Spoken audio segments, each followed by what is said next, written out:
Chapter 59 War Against Midian, Part 2 Numbers 31, 13 to 54.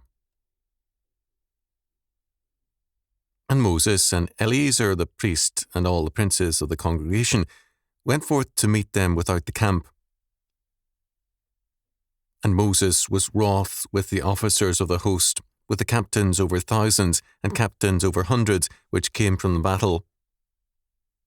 And Moses said unto them, Have ye saved all the women alive? Behold, these caused the children of Israel, through the counsel of Balaam, to commit trespass against the Lord in the matter of Peor, and there was a plague among the congregation of the Lord. Now therefore, kill every male among the little ones, and kill every woman that hath known man by laying with him. But all the women children that have not known a man by lying with him, keep alive for yourselves. And do ye abide without the camp 7 days. Whosoever hath killed any person, and whosoever hath touched any slain, purify both yourselves and your captives on the 3rd day, and on the 7th day. And purify all your raiments, and all that is made of skins, and all work of goat's hair, and all things made of wood. And Eleazar the priest said to the men of war which went to the battle, This is the ordinance of the law which the Lord commanded Moses. Only the gold, and the silver, the brass, the iron, the tin, and the lead. Everything that may abide the fire, ye shall make it go through the fire, and it shall be clean.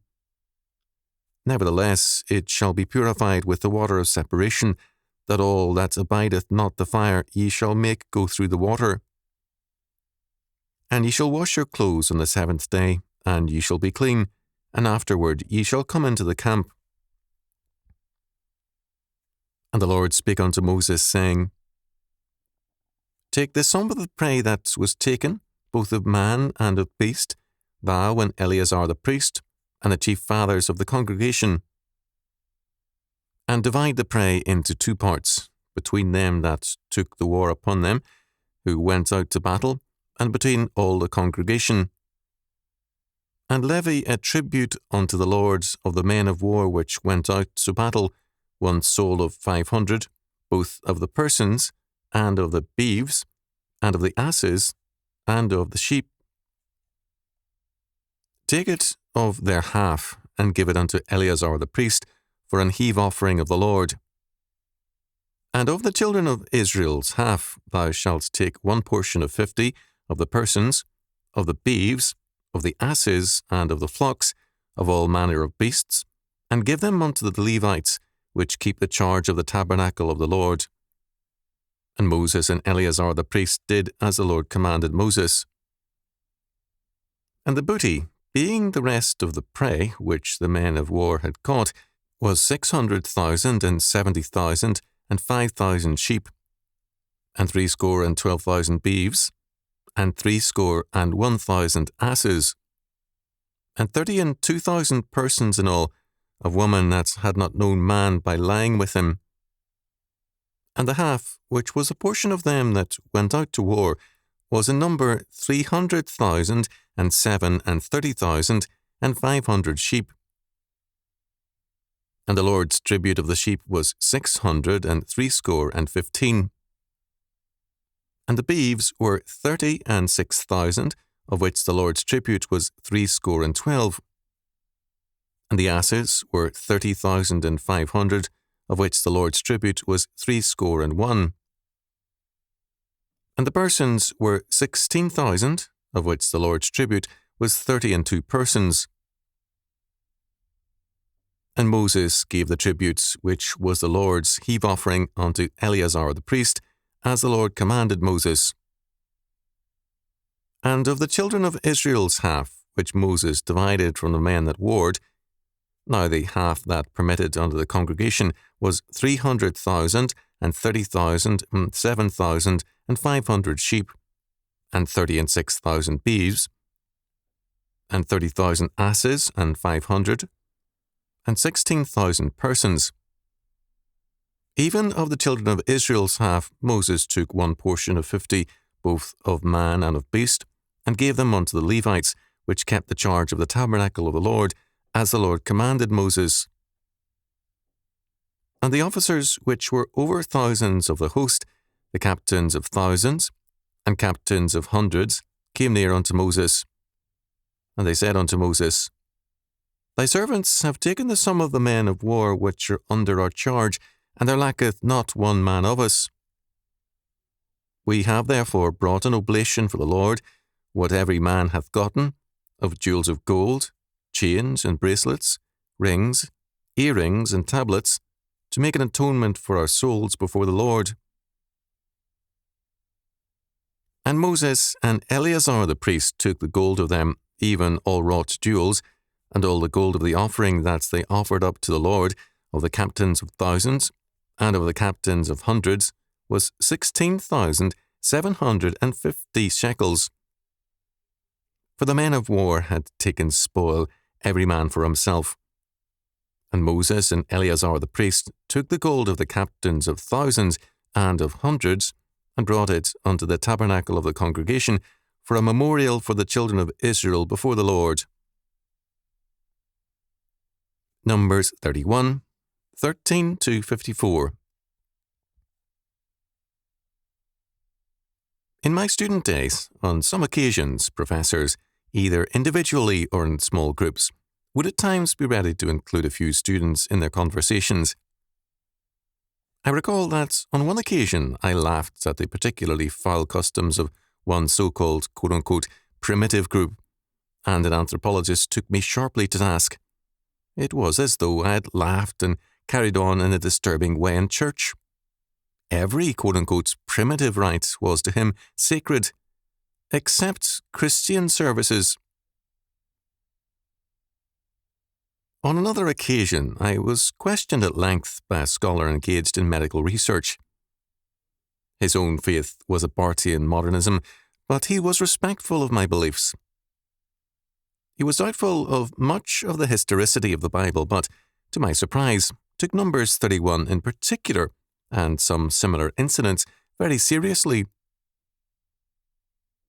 Many of the diseases called leprosy were now gone, he said, except for Hansen's disease, which we term leprosy. He felt that many ancient plagues were gone, but could possibly return. History was to him like a giant test tube. The right events, combination of ailments, and human vulnerability could produce the devastations described in the Numbers 25:9 plague, a result of Israelite fertility cult practices. In Numbers 31, the necessity laid down that the men of war wash their clothes and bathe, stay out of the camp 7 days, pass all metals, precious and base through fire, and kill all females with sexual experience and all males, indicated to him an awareness of the potentially explosive nature of some diseases and epidemics. This scholar referred to the Great Flu epidemic after World War I and the millions it killed as an analogy. He was impressed with the biblical laws of quarantine and cleanliness. I cited this as an interesting fact. A man who looked at certain events like Numbers 31 realistically found much to commend in them. It is interesting to note that all booty which could not be purified by fire had to be placed in running water, or the water of separation, verse 23, before it could be brought into the camp. Unusual precautions were taken on this occasion. All young males had to be executed, as well as all female non-virgins. Since young males in some cultures are early introduced into male lodges and sodomite practices, and the non-virgin females could be and likely were carriers of diseases which could wipe out many Israelites, this requirement was made by God against the intentions and plans of the soldiers. Irving L. Jensen has provided a convenient table of the booty taken. Warriors, sheep, 1/2. 337,500. Priests, sheep, 1,500, 675. Congregation, sheep, 1/2, 337,500. Levites, sheep, 1/50, 6,750. Oxen, warriors, 1/2, 36,000. Priests, oxen, 1,500, 72. Congregation, oxen, 36,000. Levites, oxen, 1/50, 720. Warriors, asses, 1/2, 30,500. Priests, asses, 1,500, 61. Congregation, asses, 1/2, 30,500. Levites, asses, 1/50, 610. Maidens, warriors, 1/2, 16,000. Priests, maidens, 1/5,000, 32. Congregation, maidens, 1/2, 16,000. Levites, maidens, 1/50, 320. In gratitude to God for a victory without a casualty, verse 49, all the gold taken was given to the sanctuary. The gifts are described as given to make atonement for our souls, verse 50, not because there was any war guilt, but in gratitude and to remain covered by God's mercies. In verse 54, it is described as a memorial gift. Because this chapter is held up as an example of how evil the biblical God and perspective is, it must be noted first that this was not a normal practice nor a law for all warfare, but a specific commandment for a specific occasion. It gives no ground for generalization. Second, the modern humanistic objector is far more inhumane. He objects to capital punishment, favours abortion, homosexuality, euthanasia, and more. The humanists increasingly defy moral consequences and deny the validity of any law or any contagion. They deny causality. I hear regularly about people kissing AIDS victims to prove their superior morality, and Christians who express shock at this are called heartless and immoral. To illustrate, the granddaughter of the late oil baron, John Paul Getty, came down with AIDS. Although having a history of cocaine abuse, she believes that she acquired AIDS from a surgical transfusion.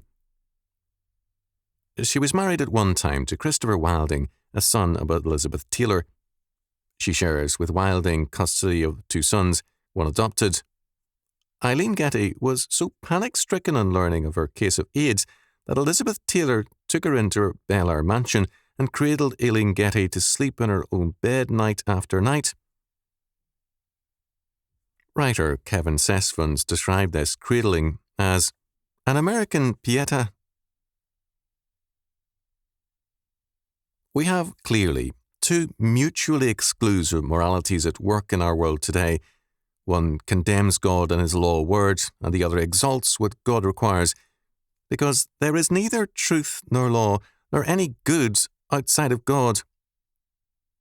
Some describe this chapter as an example of primitivism, whereas we must say that such people favour evil. We must remember what the doctor told me and expand it. God's requirements here showed not only obvious concern with the physical safety and purity of Israel, but also concern for their moral purity. What God required was not what Israel had planned. The girls who were spared became a part of Israel and were later absorbed into it by marriage. One minor sidelight on this chapter is that, In the modern era, armies are demobilized slowly and, on occasion, only after medical clearances.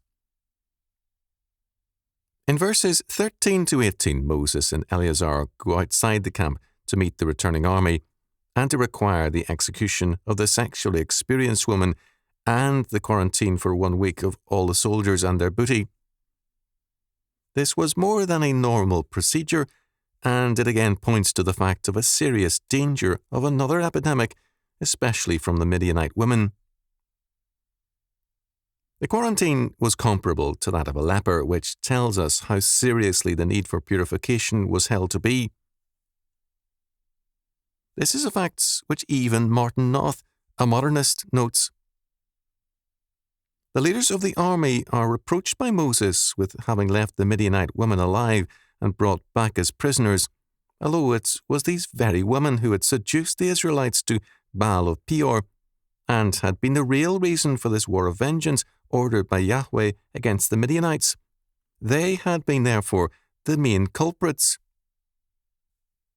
The Midianite women were all schooled in religious prostitution.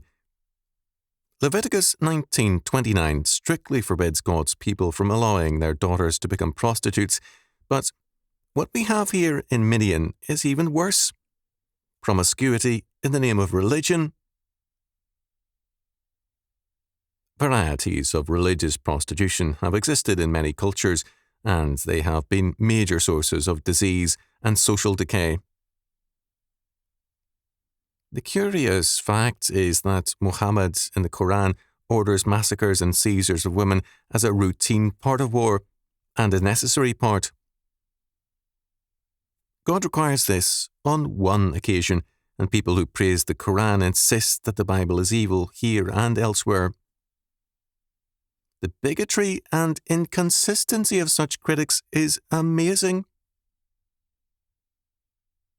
Ronald B. Allen's comment is telling.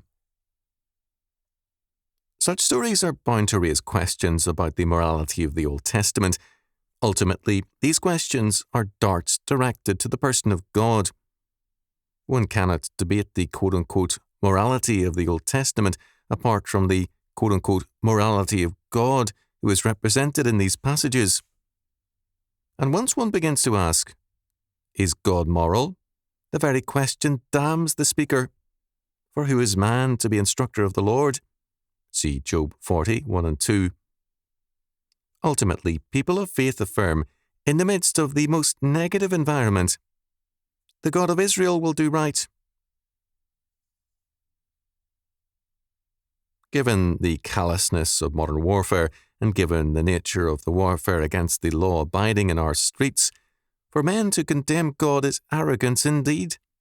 And given the vindictive war against Christianity being waged the world over against Christians, with about 300 killed daily, those who condemn Numbers 31 are telling us more about themselves than God.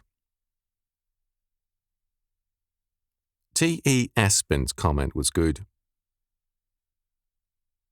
The very words in which the command is given show that the war against the Midianites was no ordinary one. It was indeed less a war than the execution of a divine sentence against the most guilty people. The Midianites had corrupted and, so far as in them lay, ruined God's people, body and soul, and had done this knowing, as after the overruling by God of Balaam's attempts to curse Israel, they must have known that, in doing it, they were openly rebelling against God. From God, then, a no less open retribution overtakes them. The sin, therefore, was national, and retribution could be no less so. The presence of Balaam indicated that a new offensive was being planned against Israel. God ordered a strike to prevent this. This text highlights a contemporary problem, the unwillingness of judges and juries to execute justice where it is due. Men who are guilty before God want an unending indulgence for sin. They are unwilling to condemn lest they be condemned. They say, in effect, to God, "Why can't you be as merciful as I am?" What they're trying to do is to set an example for God, themselves. And this is arrogance indeed.